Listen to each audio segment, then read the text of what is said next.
আসসালামু আলাইকুম। নতুন আরও একটি ভিডিওতে আমি মুক্তা আছি আপনাদের সাথে। যেখান থেকে আমার আজকের ভিডিওটি দেখছেন, আশা করছি সকলে আল্লাহর রহমতে সুস্থ এবং ভালো আছেন। আমরাও আলহামদুলিল্লাহ ভালো আছি। রাতে ঘুমোতে যাওয়ার আগে এক গ্লাস পানিতে 1 চা চামচ মেথি দানা ভিজিয়ে দিয়েছিলাম। তো সকালবেলা সেটা ছেঁকে নিয়েছি, সাথে 1 চা চামচ চিয়া সিড দিয়ে দিচ্ছি সেই পানিতে। কিছুক্ষণ ভিজানোর পর তারপর পানিটা খাওয়া হবে। আপনারা হয়তো ভাবছেন যে পানিটা আমি খেয়ে নিব, আসলে এটা সোয়ার বাবা খাবেন। তবে আমিও চিয়া সিড খেয়েছিলাম কিছুদিন আগে, মানে বাবু হওয়ার আগে, বেশ অনেকদিন আগে কিন্তু খেয়েছি। তো এখন আর খাওয়ার দরকার পড়ে না। চিয়া সিড যে শুধু ওজন কমায় তা কিন্তু না, এটা অনেক সমস্যার সমাধান করে, খুবই উপকারী। তবে আমি খেয়েছিলাম অন্য একটা কারণে, তো আমার ওজন আলহামদুলিল্লাহ কখনো বাড়েনি। তো সোয়ার বাবার ইদানিং ওজনটা বেড়ে গিয়েছে, যার কারণে বিভিন্ন সমস্যা দেখা দিচ্ছে। তো হাঁটাহাঁটি শুরু করেছে, সাথে চিয়া সিড, মেথি দানা, ভিজানো পানি এসব কিন্তু রেগুলার দিচ্ছি। পানিটা রেডি করে একটা সাইডে রেখে দিয়েছি। সে কোনো বাসায় আসেনি, মসজিদে নামাজ শেষ করে তারপর হাঁটাহাঁটি করে বাসায় আস্তে আস্তে 7টা বেজে যায়।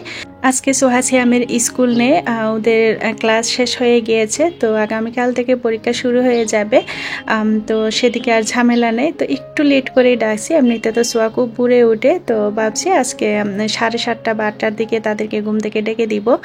সকালবেলা নাস্তা তৈরি করার জন্য এখানে পরোটার ডোটা তৈরি করে রাখছি। তো পরোটার ডোটা এভাবে কিছুক্ষণ রেস্টে রেখে দিলে পরোটাগুলো কিন্তু খুব সুন্দর হয়। ততক্ষণে আমি অন্যান্য কাজগুলো করে নিব। দুপুরে যা যা রান্না করব সেগুলো নামিয়ে পানি দিয়ে ভিজিয়ে দিয়েছি। এবার জানলাগুলো একটু খুলে দিচ্ছি। এতদিন আমি যখন ভোরে নামাজ পড়তে উঠতাম তখন জানলাগুলো খুলে দিতাম সাথে সাথে।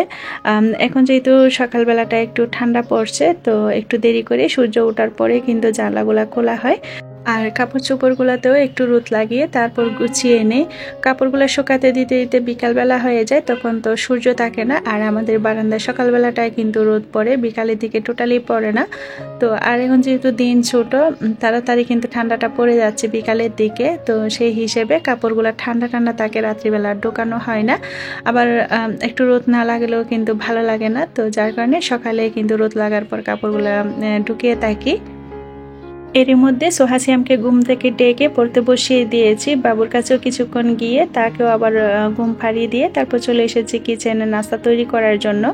পরোটার ডোটা খুব সফট হয়ে গিয়েছে। আর ময়দার মধ্যে এখানে চিনি, লবণ, সয়াবিন তেল দিয়ে হালকা কুসুম গরম পানি দিয়ে আমি মেখে রেখে দিয়েছিলাম।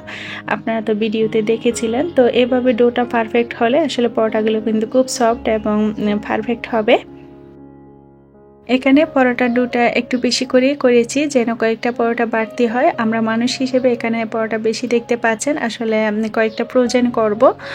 আমি সব সময় এই কাজটা করে থাকি, যেদিন পরোটা তৈরি করি একটু বেশি করে বানিয়ে কিছুটা প্রয়োজন করে কিছুটা সাথে সাথে খাওয়া হয়।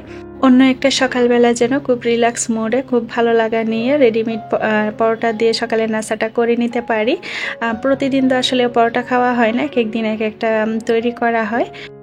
প্রায় সময় সয়াবিন তেল দিয়ে পরোটা তৈরি করে থাকি। তো ভাবছি আজকে একটু অন্যভাবে তৈরি করব। আজকে ঘি দিয়ে পরোটা তৈরি করছি, তবে ময়দাটা মেখে নেওয়ার সময় সয়াবিন তেল দিয়েছিলাম। তো এখানে যখন প্রথম বাসটা দিচ্ছি পরোটার মধ্যে, প্রথম লেয়ারে কিন্তু আমি ঘি দিয়ে দিয়েছি। এরপর প্রতিটা পরোটা এভাবে প্রথম বাসটা দিয়ে দিয়ে রেখে দিব।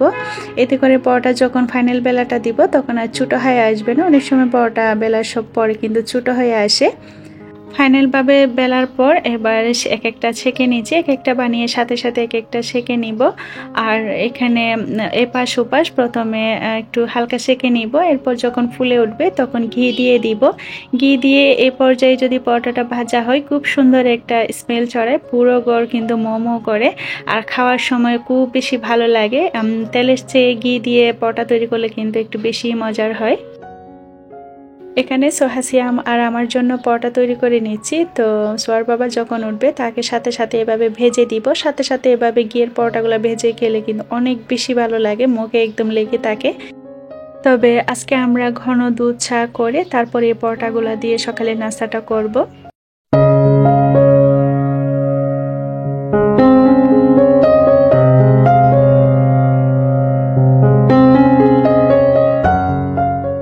সকালের নাস্তা শেষ করে সোহাসিয়ামকে ডাইনিংয়ে পড়তে বসিয়ে দিয়েছি ভাই বোনকে একসাথে।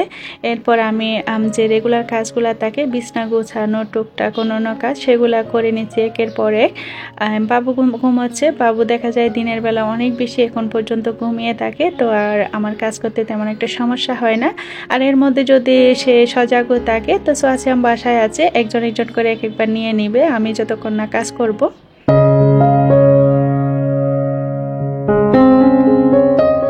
বরাবরের মতো আপনি যদি এই পর্যন্ত আমার ভিডিওর সাথে থেকে থাকেন তো আমার আজকের ভিডিওর কোথাও কোনো অংশ যদি ভালো লেগে যায় তো প্লিজ একটি লাইক করতে ভুলবেন না।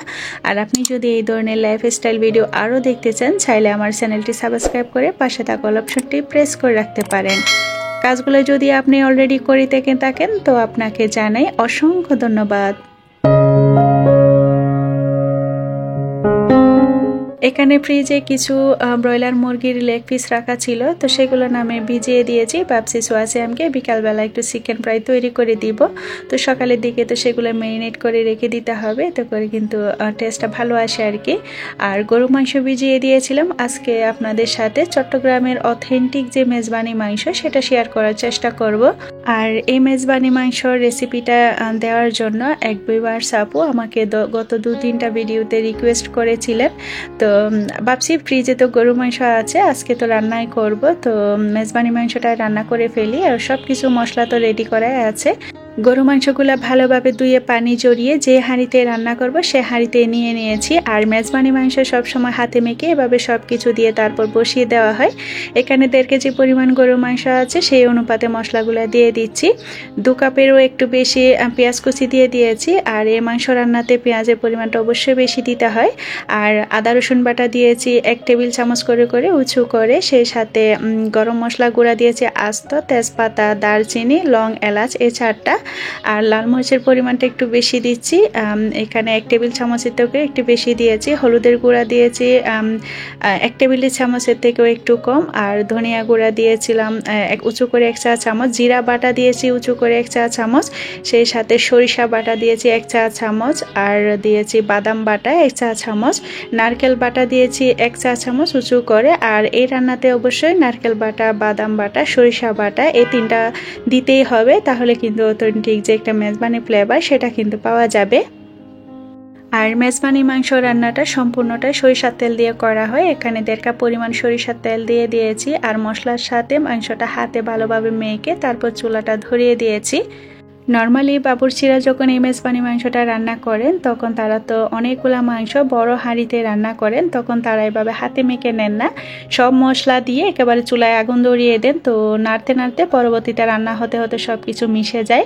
আমি যেহেতু এখানে খুবই অল্প পরিমাণে মাংস রান্না করছি, তো 1/2 কাপ পরিমাণ পানি দিয়ে মশলা মাংস হাতে মেখে তারপর বসিয়ে দিয়েছি। বেশ অনেক দিন আগে আমার তখন ইউটিউব চ্যানেল ছিল না, তো আমার শ্বশুরবাড়ির এক রিলেটিভ চাচা উনি বাবুর্চির কাজ করেন, অনেক মজার রান্নাগুলা করেন। তো ওনার কাছ থেকে আমি মেজবানি মাংসর রেসিপি আর কালাবোনার রেসিপিগুলো নিয়েছিলাম। তো উনি আমাকে অনেকগুলো মশলাও কিন্তু দিয়েছিলেন তখন, আর সেই মশলাগুলো দিয়েও আমি অনেক দিন রান্না করেছিলাম। তো আজকে আমি হুবহু ওনার রেসিপিতে মেজবানি মাংসটা রান্না করছি। আর এভাবে রান্না করলে মেজবানি মাংসের যে অথেন্টিক একটা স্বাদ ফ্লেভার সেটা কিন্তু পাবেন। এখানে পর্যায়ক্রমে আরও অনেকগুলো মশলা অ্যাড করব। 1/2 টেবিল চামচ দিয়ে দিয়েছি রাঁধুনি মশলার গুঁড়া।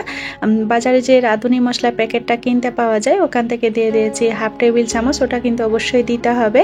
আর কয়েকটা কাঁচামরিচ আর টমেটো দিয়ে দিয়েছি। কাঁচামরিচটা তারা সাধারণত শুরুতেই দিয়ে দেন, তো আমি যেহেতু এখানে খুবই অল্প মাংস তো আমি এই পর্যায়ে দিয়ে দিয়েছি মাংসটা কষিয়ে যাওয়ার পর।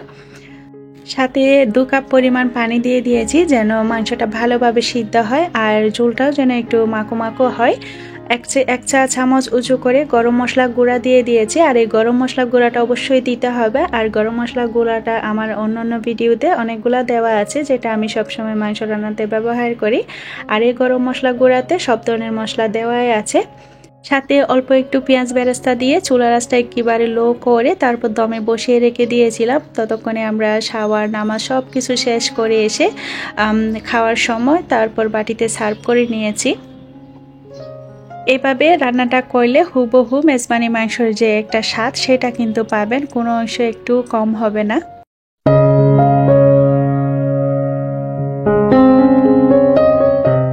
এক সাধারণ ভিউয়ার্স আপু বারান্দার ভিডিও দেখতে চেয়েছিলেন। আসলে বারান্দায় তেমন কিছু নেই, কয়েকটা গাছ আছে এই তো।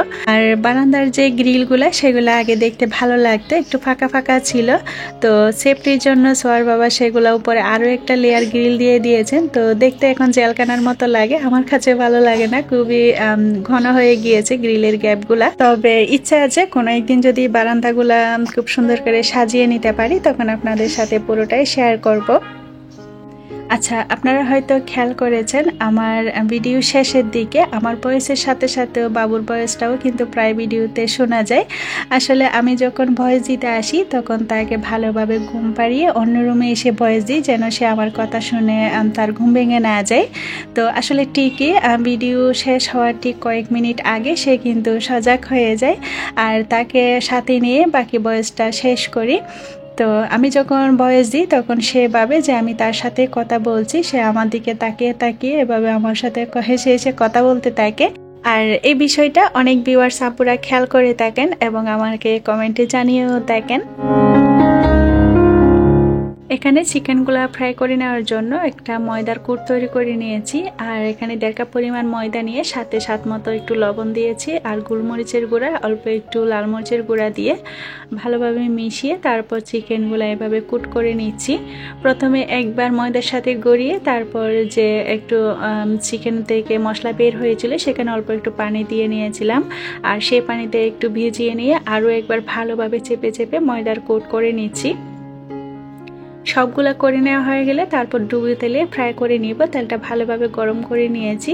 আর এই চিকেন ফ্রাইটা সোহাসিয়াম অনেক বেশি পছন্দ করে, তবে আমার অতটা পছন্দ না, আমি চিকেন আইটেমটা একটু কম পছন্দ করি। ভিতরে ভালোভাবে চিকেনটা সিদ্ধ হয়ে গিয়েছে, আর হালকা একটু ব্রাউন কালার হয়ে গেলে তারপর চিকেনটা নামিয়ে নিচ্ছি।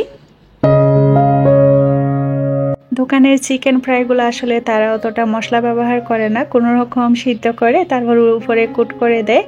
তো ভিতরে খেতে অতটা ভালো লাগে না, মাংসটা সাদা সাদা, খেতেও তেমন টেস্ট পাওয়া যায় না। তো এই চিকেন ফ্রাইতে অনেক মশলা দিয়েছি, মানে সব ধরনের মশলা ব্যবহার করেছি। তো সোহাসিয়াম অনেক বেশি পছন্দ করেছে। তো বাইরের চিকেন ফ্রাইটা ওরা বলছে যে এখন থেকে আর খাবে না, এটাই বানিয়ে দিতে হবে। আর সাথে আমার জন্য একটু চাও তৈরি করে নিয়েছি। সন্ধ্যার নাস্তা শেষ করে তাদেরকে নিয়ে একটু বসেছি। সিয়ামকে একটু দেখতে হয়, তবে সোয়াকে তেমন একটা দেখতে হয় না। সোয়ার হচ্ছে ড্রয়িং পরীক্ষা, সে ড্রয়িং প্র্যাকটিস করছে।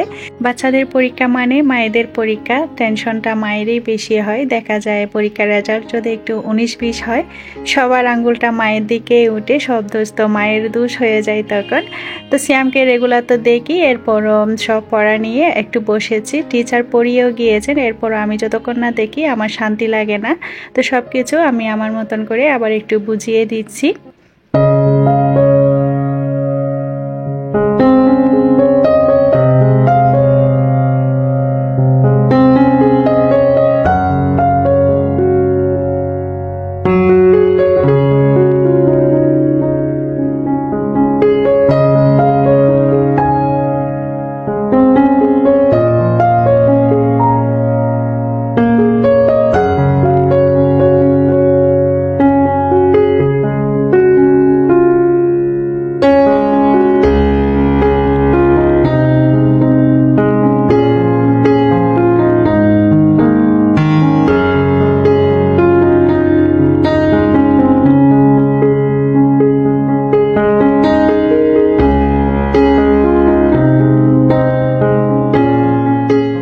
আল্লাহ সবাইকে সুস্থ রাখুন, ভালো রাখুন সেই প্রত্যাশা করে আর আমার পরবর্তী ভিডিও দেখার আমন্ত্রণ জানিয়ে আমার আজকের ভিডিওটা এখানেই শেষ করছি। আল্লাহ হাফেজ, আসসালামু আলাইকুম।